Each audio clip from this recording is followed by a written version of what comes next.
Hello friends, C TET के लिए ये जो टॉपिक है आपका मोस्ट इम्पोर्टेंट है। यूपी टेट स्पेशल जो आपके जितने भी टीचिंग से रिलेटेड एग्ज़ाम है जिसमें ये टॉपिक है उससे रिलेटेड ये जो आपका टॉपिक है बहुत इम्पोर्टेंट है।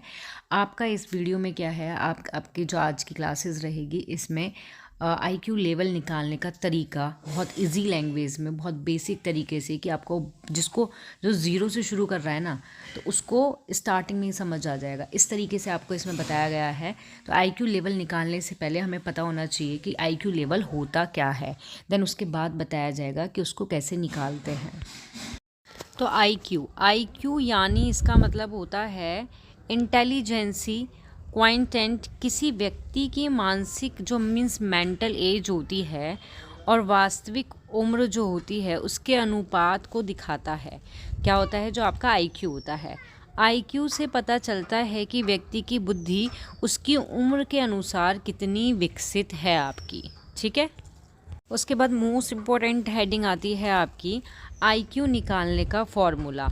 तो बुद्धि लब्धि जो आईक्यू होता है उसको निकालने का फॉर्मूला होता है मानसिक आयु बटे वास्तविक आयु मल्टीप्लाई आपका 100। ठीक है, इसको हम ऐसे भी लिख सकते हैं क्योंकि क्वेश्चन में कभी कभी आपका मानसिक आयु वास्तविक आयु अपॉन 100 इस तरीके से आ जाता है, लेकिन कभी कभी क्या है मेंटल एज जो आपका मानसिक आयु है उसको मेंटल एज बोलते हैं, और रियल एज जो होती है आपकी क्रोनोलॉजिकल जो आपकी एज होती है वो होती है वास्तविक एज। ठीक है, तो मेंटल एज अपॉन आपका क्रोनोलॉजिकल एज मल्टीप्लाई 100 ये होता है आपका आईक्यू लेवल का फॉर्मूला।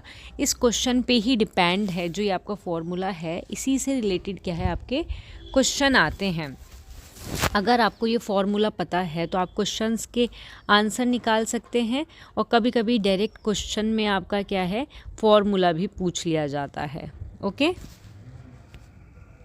अब ये जो दोनों शब्द हैं आपके मानसिक आयु वास्तविक आयु, ये होती क्या है आपकी, इसको समझो ज़रा। इसका मतलब होता है आपका जैसे मानसिक आयु आपकी मेंटल एज में, जिसको हम MA भी कहते हैं, ये वे आयु है जो बताती है कि व्यक्ति का बौद्धिक विकास किस स्तर पर है आपका। ठीक है, फॉर एग्ज़ाम्पल यदि कोई बच्चा 10 साल का है लेकिन उसकी जो समझ है वो 12 साल की है तो उसकी मानसिक आयु 12 वर्ष मानी जाएगी आपकी। ठीक है, इसी तरीके से आता है वास्तविक आयु। ठीक, वास्तविक आयु क्या होती है, ये व्यक्ति की जन्म से अब तक की आयु जो होती है वो वास्तविक आयु ही वो आपकी होती है। इसको एग्जाम्पल से समझो आप, इसको आप एग्जाम्पल से समझोगे। एग्जाम्पल फर्स्ट आता है आपका कि एक बच्चा 10 साल का है लेकिन उसकी समझ 12 साल की है या 12 साल के बच्चे की जैसी है। मीन्स उसकी मानसिक आयु तो 12 वर्ष है लेकिन उसकी वास्तविक आयु कितनी है, 10 वर्ष है। तो इसको फॉर्मूले के बेस्ड पर हम किस तरीके से निकालेंगे, तो कैसे निकालेंगे, देखो यहाँ पे आपका आता है मानसिक आयु कितनी है, 12 है तो हमने 12 लिख दिया। वास्तविक आयु कितनी है, 10 है, अपोन में 10 लिख दिया। मल्टीप्लाई कितना हो गया, 100। इसको तब हम सॉल्व करेंगे, इससे इसको तब हम डिवाइड करेंगे तो 1.2 आया ना हमारा, ये कितना हो गया, 100 हो गया, और इनकी तब मल्टीप्लाई होगी तो 120 आ जाएगा आपका। ठीक है, तो इससे बच्चे का आईक्यू लेवल पता लग जाता है कि कितना है, 120 है, यानी औसत से अधिक बुद्धिमान ये बच्चा कहलाएगा आपका। ठीक है, इसको डिटेल में समझना है तो यहाँ देखो आपका क्या है, 12/10 मल्टीप्लाई 100। ठीक है, 0 से 0 कट हुई, आपका 12 मल्टीप्लाई 10 आ गया इजिकल टू आ गया 120। सिंपल आपका इस तरीके से। ओके, ऐसे इसका एग्जाम्पल 2 आता है कि एक बच्चा 9 साल का है, उसकी मानसिक आयु 7 वर्ष है या 7 वर्ष के बराबर है। 9 वर्ष का बच्चा है तो इसकी वास्तविक आयु हो गई, मानसिक आयु दे रखी है इसमें 7 साल का है। अगर हम फॉर्मूले के अकॉर्डिंग निकालते हैं तो हमारा कितना हो गया, 7/9 मल्टीप्लाई 100। ठीक है, और तब इसको सॉल्व करेंगे तो हमारा ये निकल के आएगा, कैसे, 9 से इसको डिवाइड करो तो 0.77 आ गया, मल्टीप्लाई 100 आ गया। इन दोनों की मल्टीप्लाई करेंगे तो कितना आ गया, 77 77। तो ये सामान्य से क्या है, कम बुद्धि हो गई आपकी। तो इस तरीके से क्या है, फॉर्मूले से हम क्वेश्चंस के आंसर निकाल सकते हैं। अब मोस्ट इम्पॉर्टेंट हेडिंग आती है, कुछ महत्वपूर्ण की पॉइंट इम्पॉर्टेंट बिंदु हैं आईक्यू लेवल से रिलेटेड जो आपको पता होने चाहिए। ठीक है, हेडिंग में लिख लेना कि यूपी टेट, सी टेट या टीचिंग के जो भी एग्ज़ाम है जिसमें ये टॉपिक है उसके लिए इम्पोर्टेंट पॉइंट आते हैं आपके, जिसमें आपका फर्स्ट आता है कि फॉर्मूला किसने दिया था। तो विलियम स्टर्न ने जो है फॉर्मूला दिया था। सेकंड आता है आईक्यू पैमाना विकसित किया, टर्मन ने किया था। स्टैनफोर्ड बिने टेस्ट। ठीक है, नाउ थर्ड आता है आपका आईक्यू की इकाई नहीं होती। आपको ध्यान रखना है जो आईक्यू होता है उसकी इकाई जो है आपकी नहीं होती है। नाउ लास्ट आता है कि मानसिक आयु टेस्ट के द्वारा मापी जाती है। किसके द्वारा मापी जाती है? टेस्ट के द्वारा। चारों पॉइंट इंपॉर्टेंट है, लिख लेना। फर्स्ट सेकंड आपका मोस्ट इम्पोर्टेंट है। एक नंबर में क्वेश्चन आ जाता है कि किसने दिया, किसने विकसित किया इसको। ओके, आईक्यू लेवल में आपको जो बुद्धि लब्धि के जितने भी स्तर हैं, वर्ग हैं, उनके बारे में पता होना चाहिए। इनसे रिलेटेड भी एक क्वेश्चन आता है, जैसे आपका अगर आपका आईक्यू लेवल 140 से अधिक है तो वो प्रतिभाशाली बालक कहलाता है आपका। अगर बुद्धि लब्धि आईक्यू लेवल आपका 120 से 140 के बीच है तो वो प्रखर या अति उत्कृष्ट बुद्धि कहलाती है। नेक्स्ट आता है आपका 100 से अगर 120 के बीच में होती है आपका आईक्यू लेवल तो वो तीव्र या उत्कृष्ट बुद्धि कहलाती है, अबव एवरेज कहलाता है आपका। ओके, ना आपका 90 से अगर 110 के बीच में है तो वो आपका औसत सामान्य बुद्धि कहलाता है। और ये आपका इम्पोर्टेंट है, मोस्टली इस ये जो क्वेश्चन है सामान्य बुद्धि का ये देखने को मिलता है आपका। ठीक है, आपका 140 वाला 120 वाला देखने को मिलता है और 9 आपका 90 से 110 के बीच वाला देखने को मिलता है। आने को कुछ भी आ सकता है, पूरा चार्ट आपको पता होना चाहिए। ठीक है, उसके बाद आता है 80 से 90 के बच्चे जो जिनका आईक्यू लेवल होता है ये पिछड़े या मंद बुद्धि वाले बालक कहलाते हैं।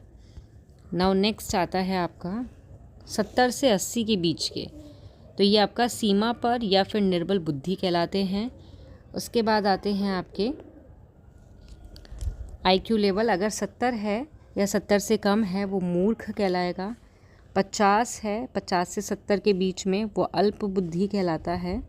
25 से 50 के बीच में आती है वो मूढ़ बुद्धि कहलाता है। और 25 से अगर कम होता है तो वो जड़ मूर्ख कहलाता है। तो आपको क्या है, ये चार्ट पता होना चाहिए। इसका स्क्रीनशॉट ले सकते हो आप, इस तरीके से इसका स्क्रीनशॉट ले सकते हो आप, आपको लिखने की भी ज़रूरत नहीं पड़ेगी इसको।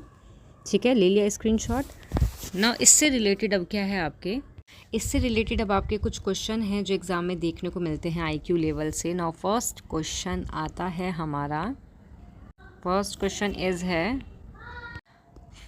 क्वेश्चन आता है कि बुद्धि परीक्षण को किस आधार पर वर्गीकृत किया जाता है? ए, परीक्षण में प्रयुक्त वस्तु के आधार पर।